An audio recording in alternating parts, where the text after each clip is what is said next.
Hello students, welcome back to my channel. तो हम पढ़ रहे थे constitution of India. Constitution of India पे मैंने पार्ट 1 तक लेक्चर लिया है। आप चाहे तो मेरे चैनल को विजिट करके प्रीवियस वीडियोस को देख सकते हैं। तो आज हम देखने जा रहे हैं पार्ट 2 को, जो है सिटीजनशिप, जिसे हम नागरिकता भी बोलते हैं।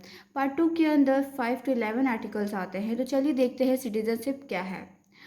सिटीजनशिप वो शब्द है जो किसी भी देश के लोग को दर्शाता है।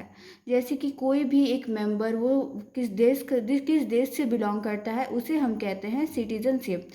तो citizenship is taken from Britain in India provision of single citizenship. देखिए, सिटीजनशिप ब्रिटेन से लिया गया है एज अ सिंगल सिटीजनशिप के रूप में।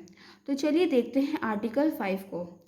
As for this article, starting of the Indian Constitution, who has been residing in India will be considered as the citizen of India.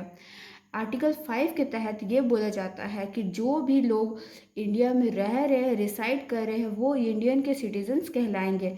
If अगर the person is born in India, ठीक है, वो इंसान का जन्म इंडिया में हुआ हो, either of his parents are citizen of India.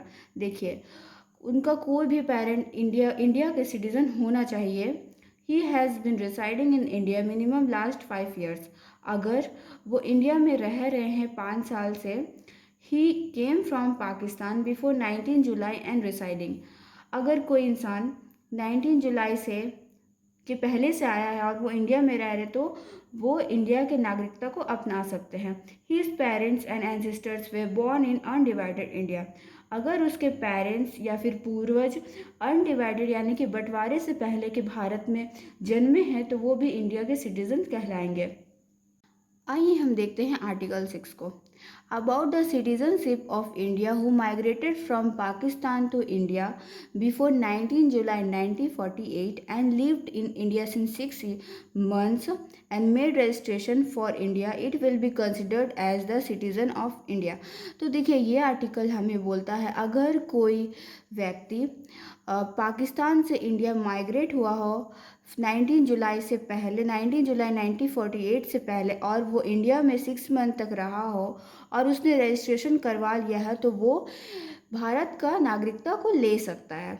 तो चलिए आर्टिकल 7 को देखते हैं। About the citizen of India who migrated from India to Pakistan due to single citizenship, they will not be considered as the citizen of India. तो article 7 के तहत ये बताता है कि अगर कोई इंसान, कोई व्यक्ति इंडिया से पाकिस्तान माइग्रेट हुआ है सिंगल सिटीजनशिप के वजह से, वो इंडिया का सिटीज़न नहीं कहलाएगा। आर्टिकल 8 को देखते हैं। Provision about people of Indian origin. देखिए, पीपल ऑफ इंडियन ओरिजिन क्या है। अगर कोई व्यक्ति, उसका ओरिजिन इंडिया से हो, a person living outside the India, like abroad, will be granted as Indian citizenship if his parents or grandparents was born in India and should be registered by ambassador। देखिए, अगर कोई व्यक्ति किसी foreign country में abroad में रह रहा हो और वो इंडियन का सिटीज़न कहलाएगा अगर उसके पेरेंट्स और ग्रैंड पेरेंट्स इंडिया के सिटीज़न हो और उन्हें रजिस्ट्रेशन मिला हो एम्बेसडर के द्वारा। तो चलिए देखते हैं आर्टिकल 9 को। Terminating of citizenship. If any citizen voluntarily acquired the citizen of any foreign country, they shall not longer be allowing to hold the citizenship of India. अगर कोई व्यक्ति किसी फॉरेन से कंट्री के सिटीजनशिप को एक्वायर कर ले, तो वो उसी समय इंडिया के सिटीजनशिप से वंचित किया जाएगा। Article 10, existence of right of this citizenship. Indian citizen will be existing until the parliament did not make law. ये सिटीजनशिप तब तक एग्जिस्ट होगा जब तक पार्लियामेंट उनके लिए कोई लॉ ना बना दे। Article 11, parliament has the right to make the amendment in the law of citizenship. Parliament को ये अधिकार है कि इस सिटीजनशिप के लॉ को वो अमेंड कर सके।